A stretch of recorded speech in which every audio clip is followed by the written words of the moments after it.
Welcome to another sober morning reset. I'm Aaron, the sober life coach. I'm a coach out there, trained recovery coach, and I've been sober for the past 7 years and was able to do that without AA or rehab or the traditional path. I was able to use the things I was learning in personal development and move them over into my sober life and change an identity level. And that's exactly what I want to help you guys with today and every single morning that we do these. So today we're going to be talking about beating the 5 p.m. spiral, design your replacement ritual. So if 5 p.m. feels like the witching hour, it's not you, it's your brain's loop, and you can break it. Okay. So I want to really stress that we can, if we start winning our mornings, that's great. That's awesome. Let's get those sober mornings under control. But there's also something that really trips a lot of people up into the evening, right? It's when you get off work, you're stressed, your willpower is depleted, the kids are yelling, you got all these things going on in your life. And that's kind of where a lot of people find this, they have this witching hour, right? Or this 5 p.m. Ritual that they use alcohol to relieve stress, anxiety, the solution you're looking for alcohol to relieve. That's exactly what happens around 5 p.m. And it happens to a lot of people. It happened to me. Mine wasn't 11 p.m. because I worked late night shift, but it was 5 p.m. It was 11 p.m., right? Because I work night shift, but it could be a different time. But it's definitely something that happens to a lot of people. So I want you guys to have a sober morning protocol. So win those sober mornings, but also let's have an evening plan, right? An evening protocol, so that we can get you guys to where you want to go and beat these cravings and beat these spirals in the evening. So I used to think I had no willpower at night, right? Truth was, my brain is wired to expect alcohol as the reward after a stressful day. Once it is at a ritual that hit the same need, the spiral finally lost its grip. It wasn't able to control me. It wasn't able to, dominate my life anymore. And once I was understanding it, bringing awareness to it, seeing it, and kind of disrupting that habit loop, that's when everything changed for me. And hopefully it's going to change for you as well in this 5 p.m. spiral. So there's kind of a three-step ritual that I teach people to kind of get through this 5 p.m. spiral. So let's build a three-step ritual that breaks the cue before it bites in, right? And what is the cue? Well, there's like the trigger, the cue or the trigger is that thing that's causing you to have the craving, right? So, and cravings aren't commands, cravings aren't these things that are in control of you. This is a signal, right? So look at it as a signal. Okay, I have this signal, I have this cue, this trigger that's actually make me need to drink, and then have this urge to drink, and then it's gonna move me forward, right? It can either move me forward to drink or move me forward to make a plan. So let's identify these top three triggers. What are those? Is it stress? What's underlying right? Is it stress, anxiety? Is it need for connection? Let's identify those top three triggers. And is it a personal place, a thing, something in your environment? Those are the kind of triggers that we want to look for so that we can identify those. So we're going to identify the top three triggers, then we're going to create if-then replacements, and then we're going to add friction and a few rewards to get you through it. So step one is identify the triggers, right? Evening stress, loneliness, or boredom, or even reward time, right? Write down your top three triggers. Awareness is leverage here. So evening stress is probably one of the biggest ones. A lot of people have stress in the evening with the kids and after work and all that stuff. Loneliness is also, a trigger because maybe you're seeking connection, or you just feel lonely in your life. That's also one. Boredom, reward time, right? I need a drink to reward myself. What is it? What is it actually causing you? What's that underlying thing that's causing you to have this craving, this urge, right? Write that down, your top three triggers, because awareness is leverage.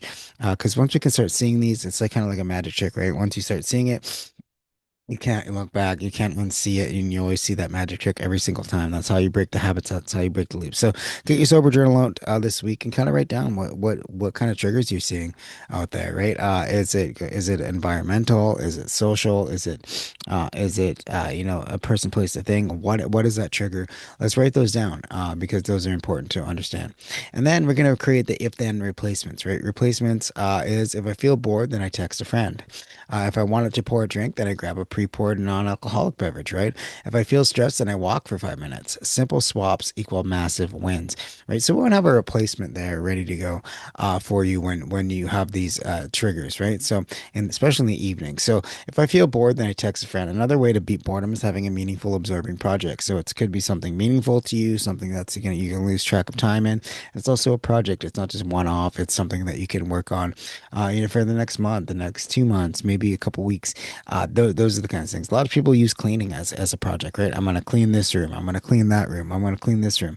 And that works for some people. You got to figure out what works for you, but That's a great way to relieve boredom, right? If you want to pour a drink, then I grab a non-alcoholic beverage, right? Something like that. Me and my wife, sometimes make mocktails, right? It's one of the fancy drinks. We have it together. It's kind of like a date night thing. It's pretty cool. It's fun, exciting, and when we both get something out of it instead of having a drink, right? So, if I feel stressed, then I walk for 5 minutes, right?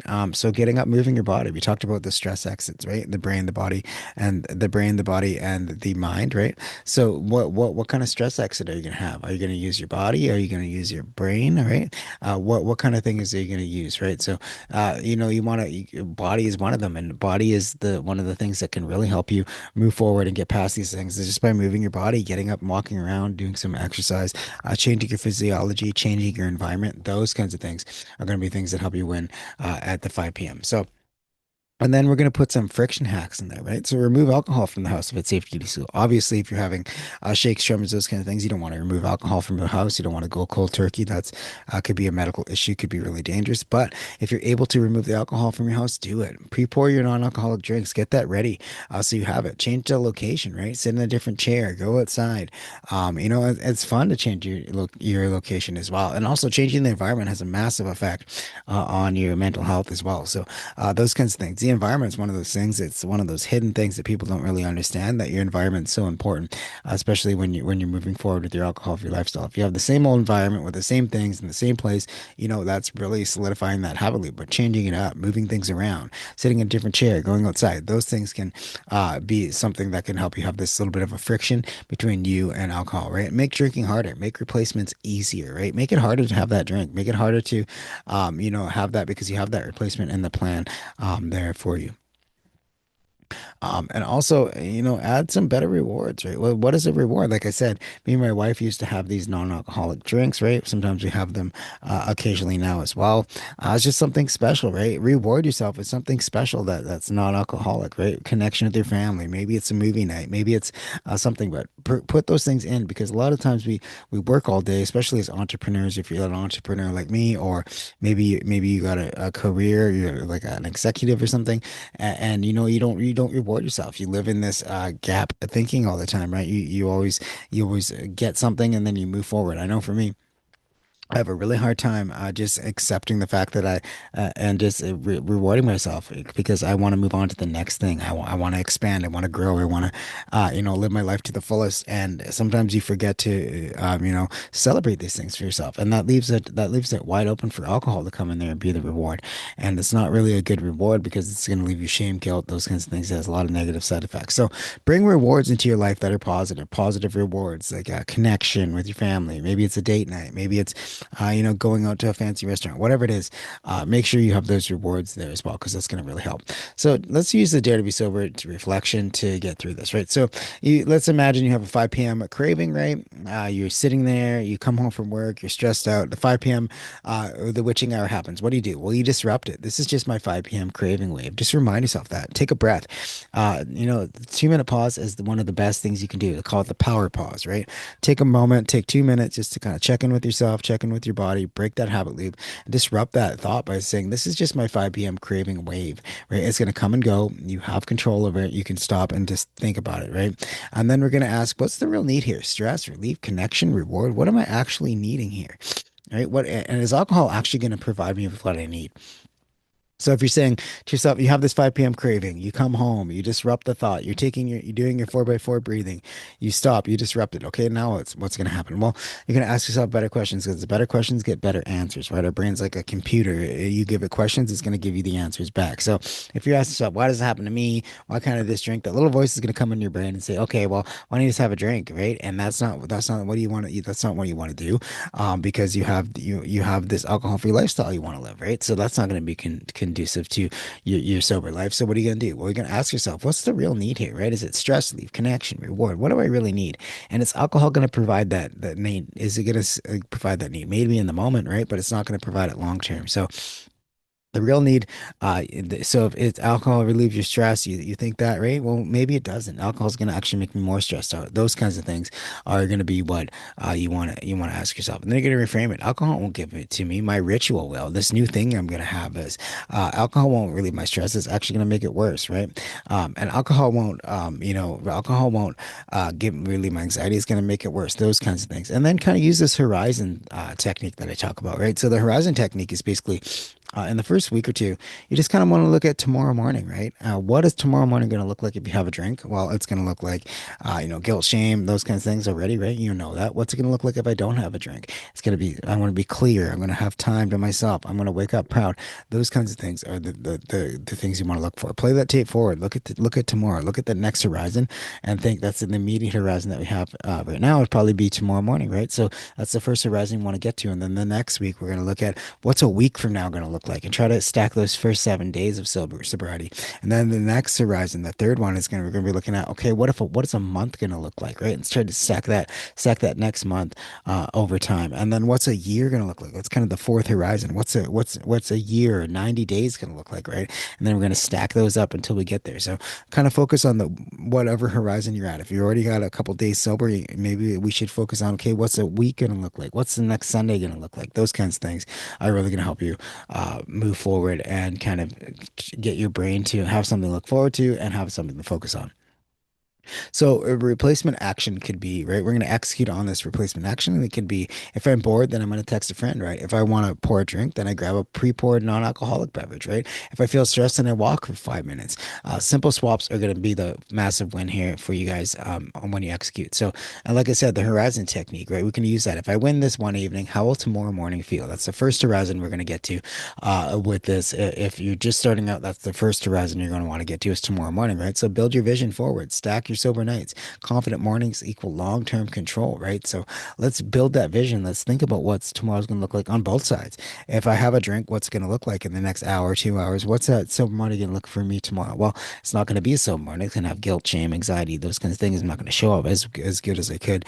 But what if I don't have a drink? That's the key. Now that's the one that you want to look forward to because that's going to help you build that vision and just kind of look forward to that next horizon, was horizon number one, which is tomorrow morning as a sober morning, and just kind of focus on that till you get there. And then, let's focus on the next one till we get there. And then let's move forward. And eventually you'll be living a sober life before you know it. So every time you dare, right, disrupt, ask, reframe, execute, you're telling your brain, I'm not the same person anymore. I'm someone different. I'm someone who can do this, right? So that's that's definitely gonna help out as well. So let's lock it in now. Let's recap what we did. Disrupt, right? You have that 5 p.m. craving. What do you do? Here's your evening protocol, right? You're gonna disrupt the thought. This is just my 5 p.m. craving wave.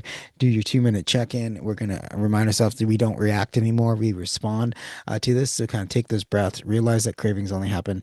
They only last for about 10 to 15 minutes. They come in waves, and just kind of realize this is just a craving wave, right? And then ask yourself, what's the real need here? Stress relief, anxiety relief. What's the lie alcohol telling you? Is I'm going to relieve your stress. I'm going to help you do this. And also you can just disassociate with that and name the voice that's going on in your head, right? Some people call it the witch bitch, the evil clown, whatever you want to call it. That actually helps you disassociate from that voice and realize that it's not you, it's not in control. You're in control, right? So what's the real need here? Is it stress relief, anxiety relief? We're going to ask yourself that. And then we're going to frame it. Alcohol won't give that to me. My rituals will. Alcohol won't relieve my stress.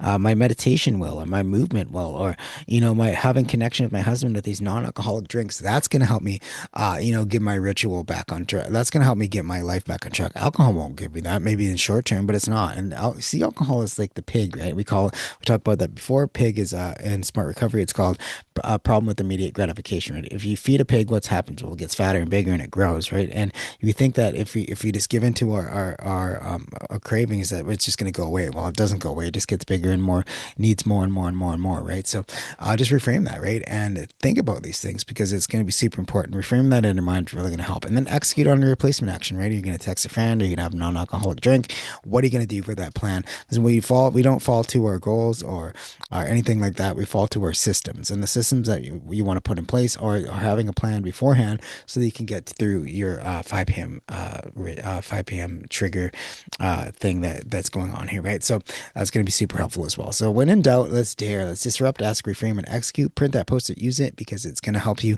a ton with your new sober life. So anyways, guys, thank you so much for letting me be your coach, you guide. I know this video went a little bit long, but really wanted you guys to have an evening protocol along with the sober morning protocol that we have here, and just kind of focus on the next horizon. And if you're just starting out, that next horizon, just tomorrow morning, stack those sober mornings. And even if you only have one or two this week, that's awesome, right? It's better than having none. And then just move forward and try to stack the next horizon to be, let's try to stack 7 days in a row if we can, right? And then the next horizon will be, let's stack a week, let's stack a month, let's stack 90 days, those kinds of things. That's how you build momentum. That's how you get there. And even if you have a slip up, or something happens, it's okay, because we're just focusing on getting to where we want to go. And the failure is just data, right?